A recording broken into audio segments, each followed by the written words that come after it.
नमस्कार, स्वागत है आपका हिंदी न्यूज़ 24 में। दिन की शुरुआत करते हैं तरोताज़ा खबरों के साथ। शुरुआत करते हैं बिहार से। बिहार सुर्खियों से बाहर आ नहीं रहा है।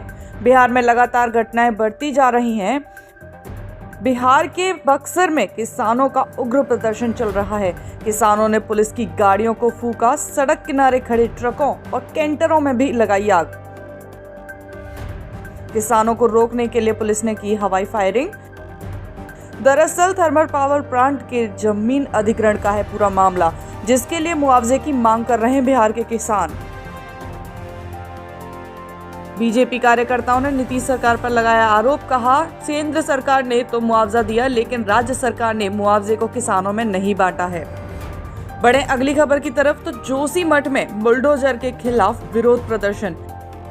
जोशीमठ में सरकार ने क्षतिग्रस्त और खतरे में पड़े घरों को नष्ट करने का आदेश दिया है, जिसके चलते जोशीमठ में प्रदर्शन किया जा रहा है।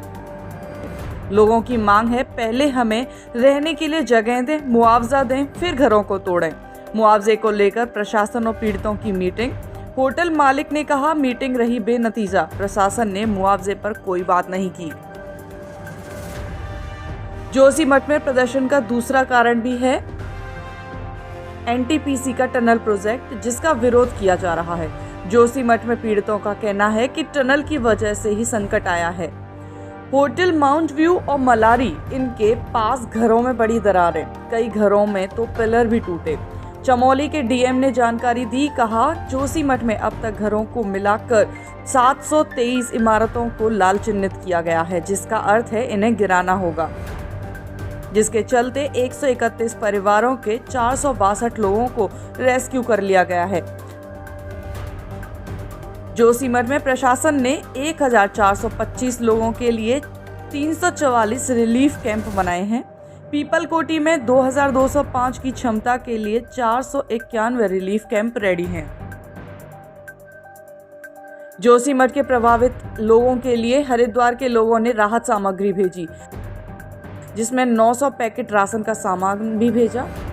5 ट्रकों में भेजे 2350 कंबल। हरिद्वार के व्यापारियों ने इकट्ठा किया गया सामान।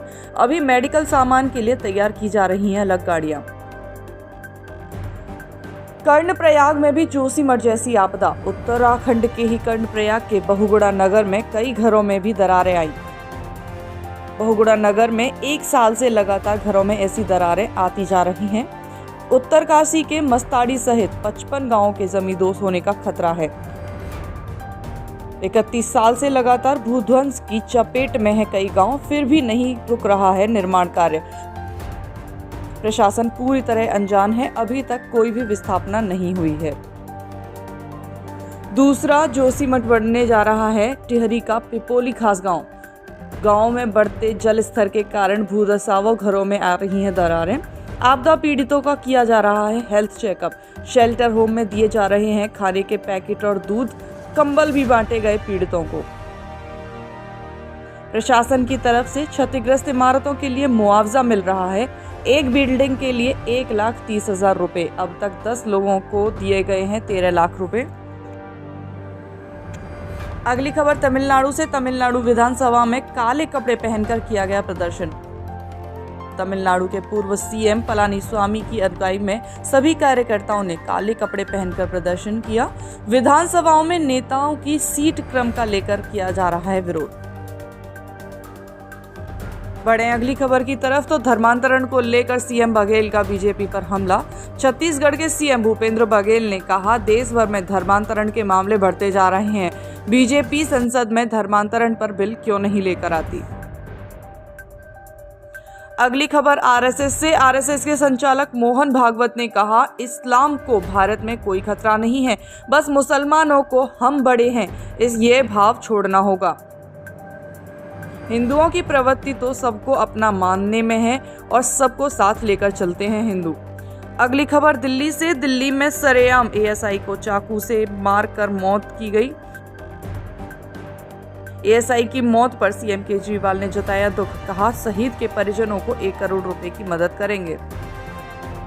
अब खबर मौसम की तो बिहार के 8 जिलों में अभी भी सीवियर कोल्ड डे की स्थिति बनी हुई है। फिलहाल 2 दिनों तक ठंड के तेवर कम नहीं हो रहे। बिहार, यूपी, दिल्ली समेत उत्तरी भारत के कई जगह ठंड और कोहरे के चलते विमान सेवा ठप हो गई। ठंड से रेलवे यातायात बुरी तरह प्रभावित हुआ है। यात्रियों को हो रही है बड़ी परेशानी। मौसम विभाग ने बूंदाबूंदी की संभावना जताई है। यूपी के कई हिस्सों में घना कोहरा गिरने और शीतलहर के चलने का जताया है अनुमान। ऐसी ही तरोताज़ा खबरों के लिए बने रहे हिंदी न्यूज़ 24 के साथ। चैनल को सब्सक्राइब करें, नोटिफिकेशन ऑन करें।